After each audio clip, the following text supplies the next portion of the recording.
तो कभी दूसरे दलों के लिए नीतियां तैयार करने वाले और आज अपने दल के साथ नई नीतियों को आगे बढ़ाने की बात करने वाले प्रशांत किशोर साहब हमारे साथ हैं। प्रशांत साहब, मंच पे बहुत बहुत स्वागत है एक बार फिर से आपका। धन्यवाद। मैं और मेरे सहयोगी रमेश आपसे ये बात करेंगे। तो शुरुआत में सबसे पहले वही करता हूं, जैसा कि रमेश ने भी कहा भी कि 2, 2.5, 3 साल से आप लगातार ग्राउंड पे जा रहे हैं। क्या बिहार में आपने देखा जिसको आप कह रहे हैं कि ये बदलाव जरूरी है?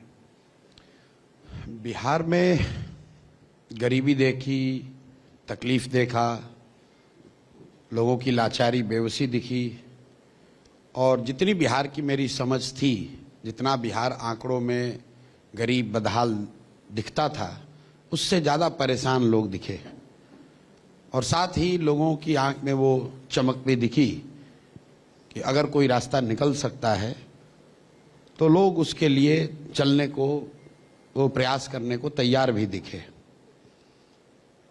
तो मुझे ऐसा लगता है कि बिहार में एक बहुत बड़ा जनमानस बदलाव चाहता है। तो ये बदलाव क्या, चेहरे का बदलाव या फिर वो बदलाव बिहारियों की चाहता है। स्थिति का बदलाव? वो अपनी स्थिति का बदलाव चाहता है। और वो ये बात तो समझ ही रहा है कि बदलाव तो तभी होगा जब यहाँ की व्यवस्था बदलेगी। वो व्यवस्था का बदलाव चाहता है, उसको किसी दल से मतलब नहीं। वो जन स्वराज का समर्थक है ये जरूरी नहीं, वो किसी का विरोधी है ये जरूरी नहीं। वो अपनी स्थिति से निकलना चाहता है, वो अपनी स्थिति में बदलाव चाहता है। और अगर मैं उसको क्वांटिफाई करूं तो मेरी जो समझ है कि 60% से ज़्यादा लोग ऐसे हैं बिहार में जो चाहे किसी भी जाति के हों, धर्म के, दल के हों, वो बदलाव चाहते हैं। अब इसका मतलब ये नहीं है कि वो हर व्यक्ति जनसुराज को चाहता है, लेकिन जो बदलाव चाहने वालों की संख्या वो बहुत बड़ी है। उसमें से एक बड़ा वर्ग जनसुराज की ओर देख रहा है, जनसुराज की चर्चा कर रहा है, इसकी बातों को कई स्तर पर एप्रिशिएट भी कर रहा है। लेकिन वो जाकर वोट करेगा कि नहीं, it still requires a leap of faith. Okay. क्योंकि इसलिए नहीं कि जैसा लोग बताते हैं कि बिहार जातियों में बटा है और यहाँ बहुत बड़े दल हैं, जैसे ये बात नहीं है। इट्स बिकॉज जो लेवल ऑफ होपलेसनेस है, जब आप 30-40 साल तक एक स्थिति में जकड़ के रह जाते हैं तो उससे निकल, आपको सामने रास्ता दिखता है तो आप अपने जजमेंट पे, अपने विजडम पे भी डाउट करते हैं कि ये हो सकता है क्या। तो उस होपलेसनेस से निकालना वो बहुत बड़ी चुनौती है, और कोई दूसरी चुनौती यहां नहीं है। तो वरना लोग तैयार हैं। प्रशांत जी, वो जो इश्यूज जो आपने रोजगार का, एजुकेशन का, माइग्रेशन का, आपको लग रहा है कि पब्लिक को आप आकर्षित कर पा रहे हैं कि कास्ट लाइन पे वोट करने वाला बिहार इश्यूज पे वोट करेगा? देखिए, पहली बात तो ये बात हम लोग 3 साल से समझाते समझाते मैं थक गया हूं कि बिहार में जाति की प्रधानता वोट के नजरिए से दूसरे राज्यों के मुकाबले ज्यादा नहीं है। जाति एक महत्वपूर्ण फैक्टर है, लेकिन जाति एकमात्र फैक्टर नहीं है। कम से कम आंकड़े ये नहीं बताते, क्योंकि जब जब इस देश में लोगों ने जाति से ऊपर उठकर वोट किया तो बिहार के लोगों ने भी जाति से उठकर वोट किया। अगर 84 में इंदिरा जी की मृत्यु के बाद कांग्रेस की लहर पूरे देश में थी तो बिहार में भी उनका लहर दिखा। बिहार में भी सभी लोगों ने जाति से ऊपर उठकर राजीव जी को वोट किया। अगर 1989 में बीपी सिंह जी को लोगों ने वोट दिया, कम से कम नॉर्थ एंड वेस्ट इंडिया में, तो बिहार में भी लोगों ने दिया। अगर 2014 में मोदी जी की लहर आपको दिखी तो बिहार में भी दिखी। 2019 में अगर पुलवामा के नाम पर वोट पड़ा तो बिहार में भी उस नाम पर वोट पड़ा। तो जब आप लोग ये बात कहते हैं बिहार में जाति थोड़ी ज्यादा है, तो वो आंकड़ों से it's not backed by data.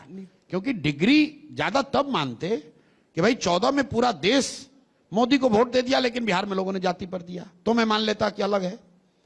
अगर 84 में पूरे देश ने कांग्रेस की लहर को मान लिया होता और बिहार में लोग जाति में फंसे रहते तो मैं मान लेता कि बिहार लोकसभा और राज्यसभा, लोकसभा और विधानसभा में तो अलग अलग लोगों की भूमिका रहती है। नहीं, पहले दो बात आप पूछ रहे हैं। पहले तो आप ये कह रहे हैं कि क्या बिहार में जाति पर ही वोट पड़ता है। मैं कह रहा हूं कि बिहार में भी जाति की महत्ता उतनी ही है जितनी गुजरात में है, कर्नाटक में है, आंध्र में है, उत्तर प्रदेश में है। वहां पर भी जाति की महत्ता है।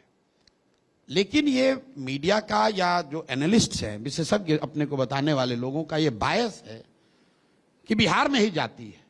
आप बताइए, कर्नाटक में लिंगायत वोका लिंगा की पॉलिटिक्स नहीं होती है? बिल्कुल बिल्कुल होती है, है। बिल्कुल है। गुजरात में क्षत्रिय पटेल की राजनीति नहीं होती हाँ, है होती क्या? है। आंध्र प्रदेश में कापू कम्मा रेड्डी नहीं होता है क्या? आप लोग जब वहां मंच पर जाते हैं तो क्या आपने पूछा कि आंध्र में तो जाति पर ही वोट पड़ता है? ये सवाल आप बिहार में पूछ रहे हैं, मुझे इस पे ऑब्जेक्शन नहीं है।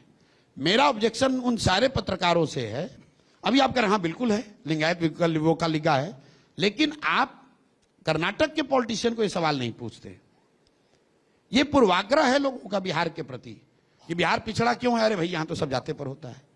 बिहार गरीब भ्रष्टाचार क्यों है? अरे भैया यहां सब जाते पर होता है। मेरे भाई, जितने संख्या में लोगों ने मोदी जी को गुजरात में वोट दिया, उतना ही विश्वास बिहार के लोगों ने भी मोदी पर किया। अब ये अलग बात है कि प्रधानमंत्री होने के बाद मोदी जी को गुजरात की चिंता ज्यादा है, बिहार की चिंता कम है। तो यही बात जनसुराज जाकर बता रहा है कि मेरे भाई, मोदी जी का भाषण जाके सुन लो गुजरात में। बट वो तो कहते हैं डबल इंजन का प्रभाव हमारे बिहार में दिख रहा है। बिल्कुल दिख रहा है। गुजरात में जब मोदी जी जा रहे हैं, डबल इंजन की सरकार है, वो बता रहे हैं गिफ्ट सिटी कैसे बनेगा। क्या भी देश के किसी हिस्से में गिफ्ट सिटी का प्रोविजन है? गुजरात में मोदी जी जाते हैं, इन्वेस्टमेंट समिट की बात करते हैं। वहां पर 5 करोड़ सारे विद्यालयों में अटेंडेंस और पढ़ाई कंप्यूटराइज हो गया, इसकी चर्चा मोदी जी कर रहे हैं। सबसे बड़ा देश का सौर ऊर्जा केंद्र बन रहा है कच्छ में, उसकी चर्चा मोदी जी कर रहे हैं। गुजरात जब 75 साल का होगा 2034 में, तो वो कैसा दिखेगा, शिक्षा कैसी होगी, एग्रीकल्चर कैसा होगा, इसका ब्लूप्रिंट प्रधानमंत्री मोदी जी जाके बनवा रहे हैं। वही मोदी जी बिहार में आए तो बिहार में उन्होंने कहा कि यहां पर बहुत घुसपैठिया आ रहा है, यहां पर कुशवाहा मेरा परिवार है, मुसहर मेरा परिवार है, यादव मेरा परिवार है, पंडित मेरा परिवार है। हम तुम लोग को 4 किलो अनाज देंगे, यहां से तुम्हारे लिए ट्रेन खोलेंगे ताकि तुम्हारे श्रमिक परिवार के बच्चे आराम से जाएंगे। मोदी जी तो प्रधानमंत्री दोनों जगह सेम ही हैं, लोगों ने वोट दोनों जगह दिया, लेकिन गुजरात में वो विकास की बात कर रहे हैं और बिहार में एट बेस्ट या तो आइडेंटिटी की बात करते हैं या सबसिस्टेंस की बात करते हैं, या तो जाति धर्म की बात करते हैं या फिर 5 किलो अनाज की बात कर रहे हैं।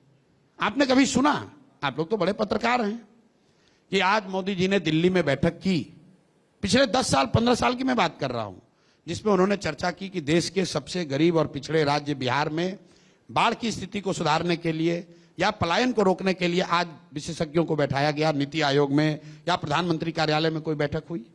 अगर कोई सूचना, काम हुआ नहीं छोड़ दीजिए, अगर उन्होंने ऐसी कोई बैठक की तो आप मुझे दिखा दीजिए, मैं मोदी जी को आज से नेता मान लूंगा।